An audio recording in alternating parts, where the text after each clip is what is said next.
Welcome to part 1 of the Python coding course.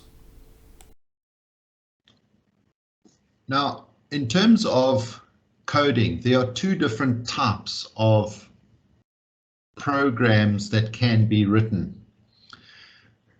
Any code that you write first needs to be converted to what we call machine code to be able to run on a computer. Computer cannot understand anything other than machine code. Now, to do this conversion to machine code, there are two ways or two methods that are used. The first method is called compilation, where a code is compiled into a machine-coded file. Compilation results in an executable file, which can be then executed on that specific computer. However, it becomes a problem because any source code that you change needs to be recompiled before you can execute it again. Secondly, that code that you've compiled will only work on one computer platform. You cannot transfer it to another computer platform and execute it unless you recompile it. The second method is called interpretation, and a code interpreter reads your source code, the code that you've written, line by line, and executes the code each line as it goes through it. One of the nice things about interpretive languages is that firstly, your interpretive code can be executed and any changes made can be executed immediately. Secondly, interpretive code can be transferred to a different computer platform without having to rewrite any code.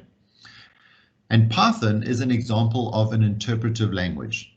All the code in Python will be written as plain ASCII text.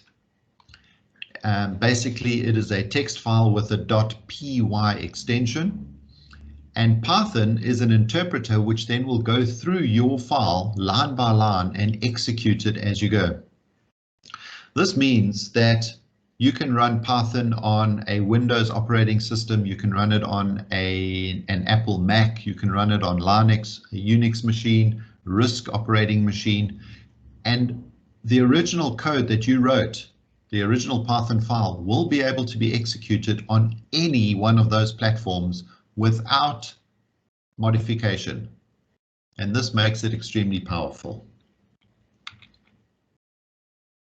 Now let's talk a little bit about the environments that are available.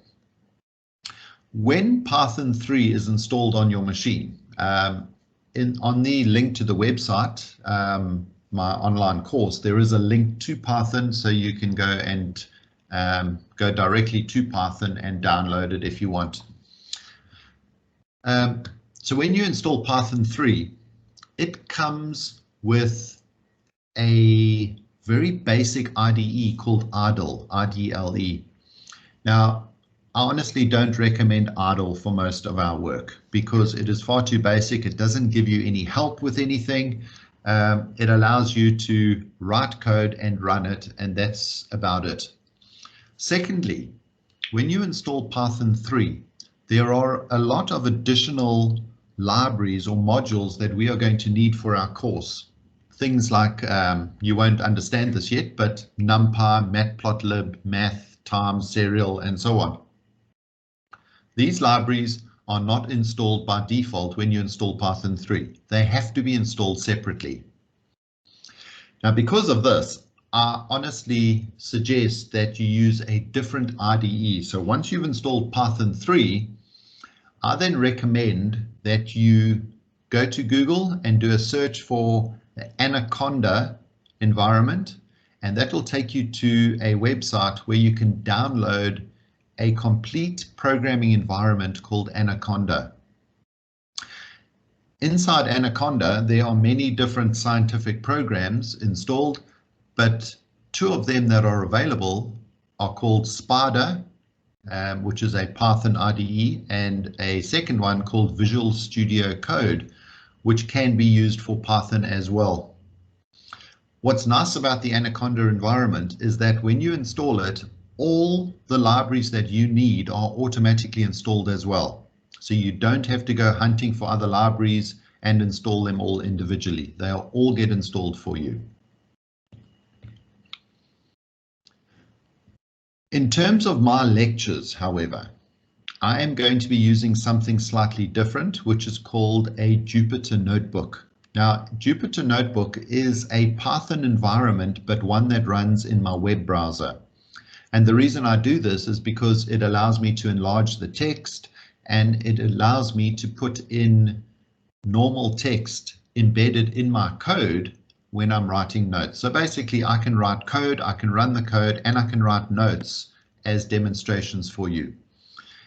All my code is then contained inside something called a notebook, which I can download as a Python file at the end of the day. So don't get confused in terms of the environment that I'm going to be working in. The code that I demonstrate is Python code, and it will be able to be executed in any environment that you use in terms of Python.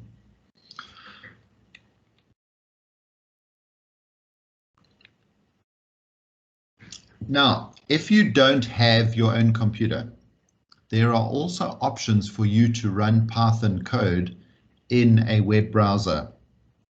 And the easiest one to use is a system which has been released by Google, and that is called colab.research.google.com. All right, so I suggest you make a note of that. If you do want to work online, this takes you through to a online Python registration, and that will allow you to work directly in your web browser. There are others available as well, so you can go to another website called programmers.com, and that will give you something very similar to the Google version. So basically what I'm saying is, if you don't have your own computer that you want to install Python on, then you can actually access it fully in a web browser as well.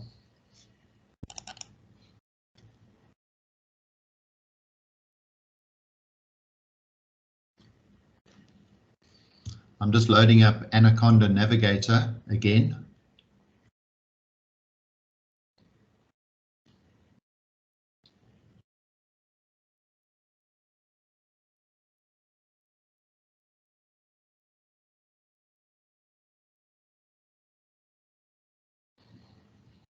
And with Navigator opened, let me try and launch Spider.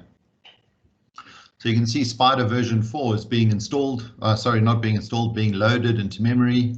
And here is the interface to Spider.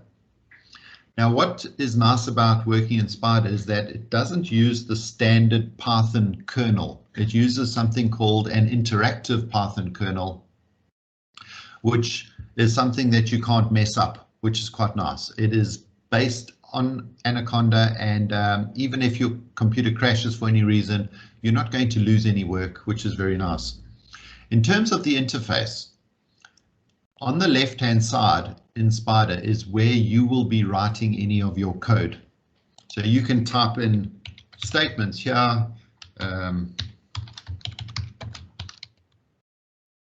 like that, and that is where your code will be written. To execute your code, you can simply click on the Run button, or as you can see in the help there, it says pressing F5 on your keyboard will do the same job. And when you do that, the code output is shown in this window here. So as you can see, I ran that line of code and it simply displayed the word Hello World to the desktop on the right-hand side.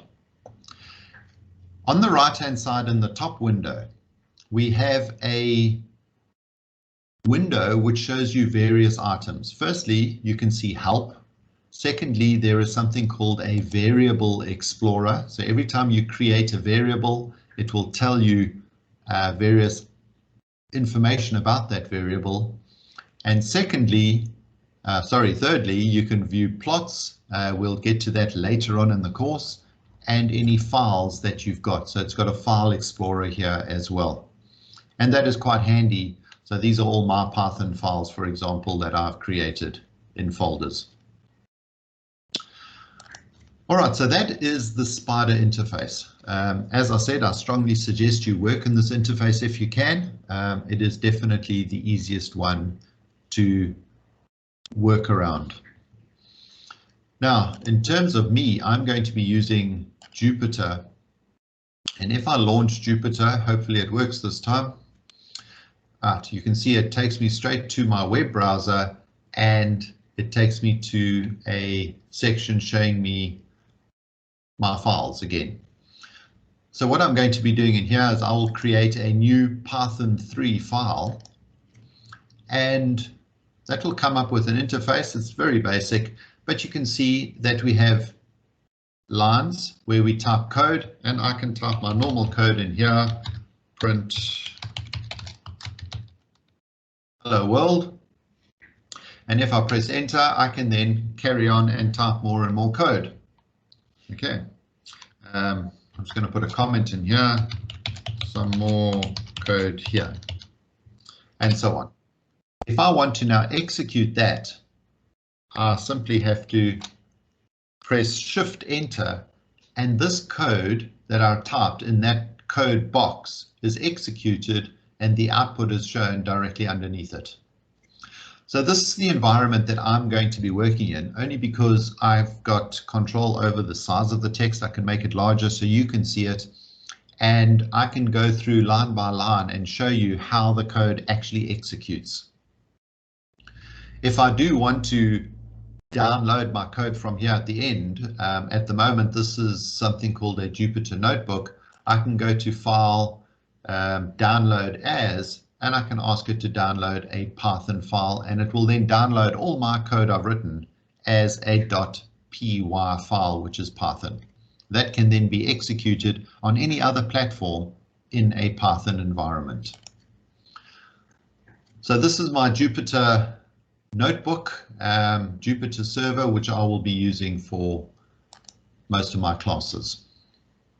Now in Python, there are types of brackets that we are going to be using for programming, and I need to tell you about these right now because they are quite important.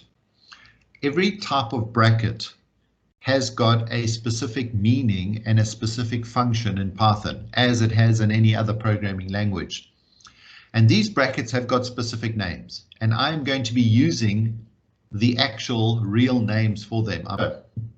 Starting with these top brackets, which you learned as square brackets, they are actually simply called brackets. We are going to be using those for all lists and indexing in Python. The second type of bracket are these brackets here, which are called parentheses. We have one parenthesis and we have two, plural will be parentheses. Parentheses are used for things called tuples, for doing calculations in Python, for writing functions in Python as well. And then finally, we have this type of bracket, which are called braces. There's one brace and two of them will be braces.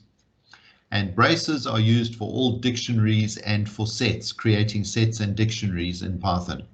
In Python, the layout of code is very, very different to every other programming language, in that your code structures are indicated simply by indenting your code. Now this is incredibly important. If you do not indent your code properly, Python simply will not run. In other languages, they give you a warning, but then they run the program anyway. Python refuses to run unless your code is indented properly.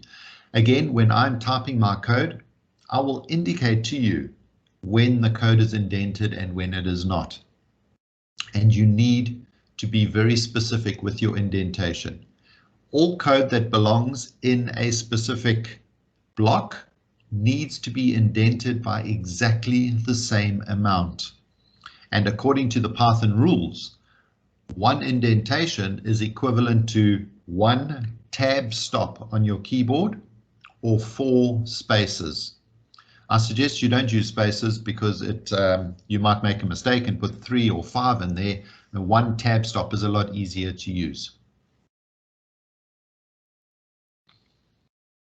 So for example, if we look at this, you can see that we've got a line of code. I understand that the code won't mean anything to you right now, but we've got a line of code, and then inside that structure, this code is indented 1 tab stop. So that will actually be exactly 4 spaces. We've got another indentation here of 4 spaces, and you can see those 2 print statements there are directly underneath each other. If they weren't, Python would not run this code.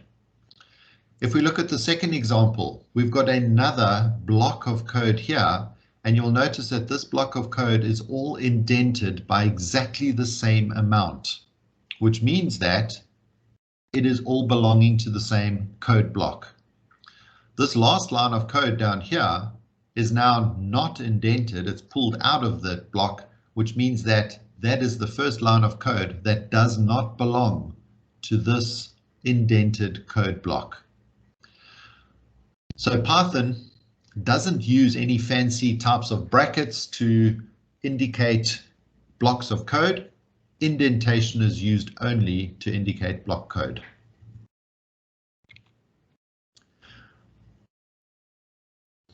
Finally, when I am writing code and demonstrating, I will be putting in comments to indicate to you what's going on.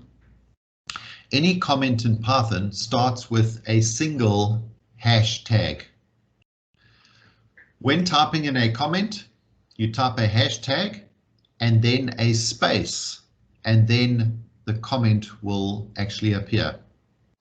Any text that you write as a comment will either be in green, usually, or in gray. Those are the 2 common colors that Python uses for commenting out code. A comment can appear on any line, either after some code or on its own.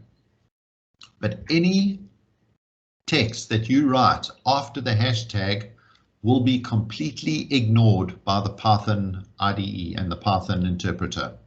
All right, so you can type anything you like after a hashtag, and that will be completely ignored. You don't have to worry.